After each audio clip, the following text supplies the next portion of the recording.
News عباس شیرازی دنیا کی فکر اور اپنی خبر نہیں۔ صحافت کے عالمی دن کے موقع پر ہر اس صحافی کو سلام پیش کرتا ہوں جس کا قلم ہمیشہ سچ لکھنے کے لیے اٹھا اور جو ہمیشہ حق پرست رہا اور مظلوم کی آواز بنا۔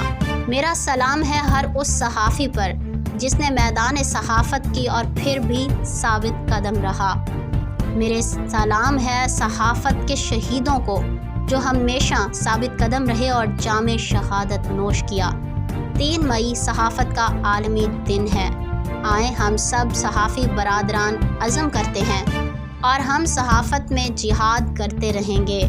پرامن صاف ستھری صحافت کو ایمانداری سے جاری رکھیں گے۔ ملک کے پاکستان اور اپنی قوم کی ترقی کے لیے بھرپور کردار ادا کریں گے۔ ظالم کے خلاف مظلوم کے حق میں ہمیشہ آواز بلند کرتے رہیں گے۔